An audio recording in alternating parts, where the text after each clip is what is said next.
Hello friends, എല്ലാവർക്കും പുത്തൻ പുതു വീഡിയോയിലേക്ക് സ്വാഗതം. T20 വേൾഡ് കപ്പ് 2026 ഇന്ന് ഇന്ത്യ ഒരു നിർണായക മത്സരത്തിലേക്കാണ് പങ്കെടുക്കുന്നത്. ഇന്ത്യ വെസ്റ്റ് ഇൻഡീസ് തമ്മിലുള്ള മത്സരമാണ് ഇന്ന് 7 മണിക്ക് തുടങ്ങുന്നത്. ഈ മത്സരത്തിൽ ഏത് ടീം ജയിക്കുന്നുവോ ആ ടീമായിരിക്കും സെമി ഫൈനലിലേക്ക് പ്രവേശിക്കുക. അതിനാൽ തന്നെ ഇന്ത്യക്ക് ഇന്നത്തെ മത്സരം വളരെ നിർണായകമായ ഒന്ന് തന്നെയാണ്. കഴിഞ്ഞ മത്സരത്തിൽ സിംബാബ്വെക്കെതിരെ വൻപിച്ച വിജയമാണ് ഇന്ത്യ നേടിയത്.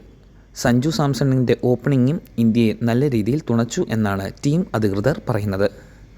ഇതുവരെ ഓപ്പണിങ്ങിന് ഇറങ്ങിയ ശേഷം 10 റണ്ണ് പോലും തികയ്ക്കാൻ ഇന്ത്യൻ ടീമിന് സാധിച്ചിരുന്നില്ല. എന്നാൽ കഴിഞ്ഞ മത്സരത്തിൽ 48 റണ്ണിന് ശേഷമാണ് ഇന്ത്യയുടെ ആദ്യ വിക്കറ്റ് പോയത്.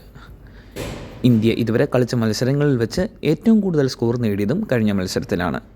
250 മുകളിലായിരുന്നു ഇന്ത്യയുടെ സ്കോർ. അതിനാൽ തന്നെ കഴിഞ്ഞ തവണ ഇറങ്ങിയ അതേ പ്ലെയേഴ്സ് തന്നെ ആയിരിക്കും ഇന്നത്തെ മത്സരത്തിലും ഇറങ്ങുക എന്നാണ് സൂര്യകുമാർ യാദവ് അറിയിച്ചിരിക്കുന്നത്. റിങ്കു സിംഗിന് പകരമായി സഞ്ജു സാംസണെ ടീമിൽ ഉൾപ്പെടുത്തിയിട്ടുണ്ട്.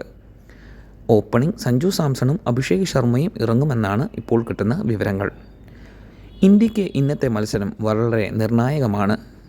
മഴയ്ക്കുള്ള സാധ്യതകളുണ്ടെന്ന് പറയപ്പെടുന്നു. എങ്ങാനും മഴ പെയ്യുകയാണെങ്കിൽ മത്സരം നിർത്തിവെക്കുകയും അങ്ങനെ നിർത്തിവെച്ചാൽ ഇതുവരെയുള്ള പോയിൻ്റ് നിലയിൽ വെച്ച് റൺ റേറ്റ് വെച്ചും വെസ്റ്റ് ഇൻഡീസ് സെമി ഫൈനലിലേക്ക് കയറാനും സാധ്യതയുണ്ട്.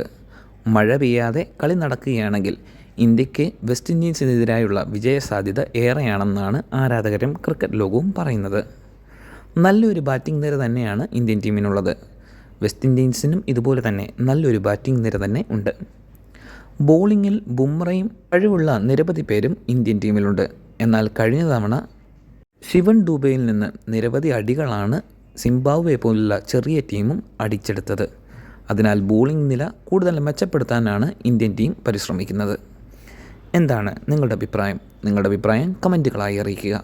പുത്തൻ പുതു ക്രിക്കറ്റ് വാർത്തകൾക്കായി ഈ ചാനൽ സബ്സ്ക്രൈബ് ചെയ്ത് സപ്പോർട്ട് ചെയ്യുക.